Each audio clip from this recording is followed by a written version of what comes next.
घर में रखते हैं, चाहे जिस जाति से हो, चाहे जिस धर्म से हो, चाहे जिनकी पूजा करते हो, उस पूजा के स्थल पे आप इनको रख सकते हैं, क्योंकि ये पूजनीय चीज है।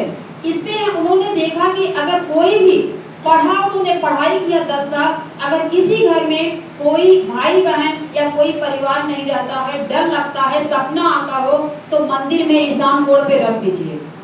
उस घर में लोग रहना शुरू कर देते हैं, क्योंकि इसमें आध्यात्मिक शक्ति है। दूसरी चीज उन्होंने देखा कि दुनिया में हर कुछ की सफाई होती है कि नहीं होती है। गाड़ी की सफाई करते हैं कि नहीं करते हैं, कपड़े की सफाई करते हैं कि नहीं करते हैं, घर की सफाई करते हैं कि नहीं करते हैं। लेकिन आज हमारे अंदर जो अनाज जा रहा है, जो हम छोटा सा धान की खेती करते हैं और धान लगाने से पहले ही दवा का छिड़काव करते हैं कि नहीं, कीड़े मकोड़े लगने की दवा हम उसको छिड़काव करते हैं कि नहीं, इससे बच जाए, यूरिया डाई पोटाश डालते हैं कि नहीं डालते हैं, साग सब्जी को बिना दवा का पैदावार कर ही नहीं सकते हैं। तो ये सारी चीजें जो हमारे बीच में पैदा हो रही है, हम ज्यादा पैदावार के चक्कर में ज्यादा दवाई डाल रहे हैं ना। सभी लोग गांव से हैं ना, यूरिया डाई पोटाश हम डाल रहे हैं कि नहीं डाल रहे हैं। जो चीज हमारे शरीर की जरूरत नहीं है, पहले हम सभी लोग देसी खाद से पैदा करते थे अनाज को, सब्जी को देसी खाद से, गोबर से करते थे। लेकिन आज मेरे पास मजबूरी बन गई है कि हमारे पास वो खाद नहीं है और हम मार्केट की खाद को ले करके और ज्यादा पैदावार करते हैं, क्योंकि हमारे पास बहुत बेरोजगारी है, पैसे की कमी है, हमारा परिवार कैसे चलेगा। उसीलिए हम सोचते हैं कि कम भले डालें लेकिन पैदावार ज्यादा हो और उसको बेच करके अपने परिवार को हम चलाएं। तो हमारा जो गैनोडर्मा देखें कि जो हमारे शरीर में जो केमिकल से, जो दवाओं से, कुछ हवा से, कुछ पानी से जो हमारे अंदर गंदगी जा रही है, ये बाहर निकल नहीं रही है। जब ये बाहर नहीं निकल रही है तो हमारा हार्ट खराब करेगा कि नहीं, किडनी खराब करेगा कि नहीं, लीवर डैमेज करेगा कि नहीं, आप बताइए, स्किन संबंधी समस्या होगी कि नहीं। तो हमारे वैज्ञानिक ने इस जड़ी में वो गुण पाया कि हर कुछ की सफाई होता है। अगर ये जड़ी अंदर हमारे आपके मानव के या जानवर के किसी भी के अगर अंदर जाएगा तो सर से लेकर के पैर के नाखून तक ये उस दवाई को, उस गंदगी को निकाल करके बाहर कर देता है। जब बाहर कर देता है तो हमारा जो अंदर का पार्ट है वो बहुत अच्छा और स्वस्थ और सुरक्षित हो जाता है।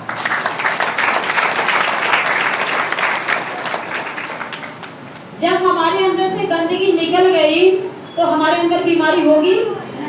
जैसे हम उदाहरण देंगे, हमारी गांव की बहनें हैं, हम फील्ड में इसी तरीके से बात करते हैं, क्योंकि हर बहन को समझ में आना चाहिए, सही है कि गलत, कि बीमारी कैसे हो रही है और हमारा प्रोडक्ट काम कैसे करेगा, यही तो जानना है। और काम करने के बाद हम कैसे इसमें अमीर बनेंगे, यही एक चीज और जानना है। बस 2 चीज हमें लेकर के मैं स्वस्थ रहूं और मैं स्वस्थ होने के बाद लोगों को स्वस्थ दूं, और स्वस्थ देने के बाद यहाँ इतना अच्छा अवसर मिला है कि देश विदेश भी घूमे, गाड़ी भी अच्छी खरीदे, बंगला भी लें, और यहाँ तक पीढ़ी दर पीढ़ी के लिए कभी पैसे की कमी ना हो। यही तो हमें आपको जानने की जरूरत है। तो आज हमारा जो गैनोडर्मा वो गंदगी को निकालता है। उदाहरण के रूप में हम देखें, जैसे एक आलू की टोकरी हो, अगर आलू सड़ने लगती है तो हम बहने उसकी सफाई करते हैं कि नहीं, करते हैं कि नहीं।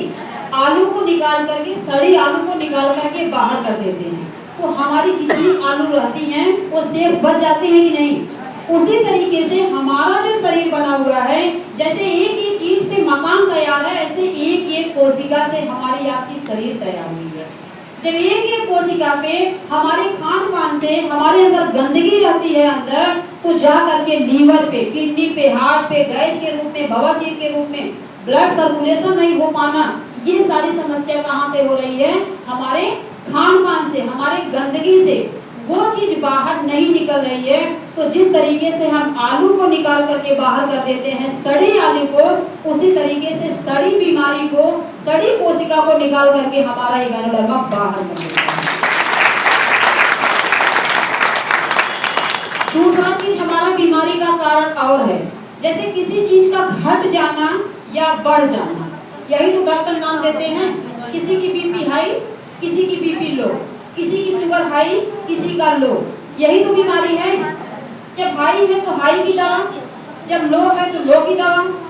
इकलौता हमारा गैनोडर्मा है, ये बैलेंसिंग का काम करता है, बैलेंस करता है आपके बॉडी में। अगर बीपी घटी है तो उसको बढ़ाएगा, अगर बढ़ी है उसको घटाएगा, यानी बैलेंस करता है। जैसे एक तराजू पे दोनों बगल सामान रखेंगे एक बराबर, तो बैलेंस रहेगा कि नहीं।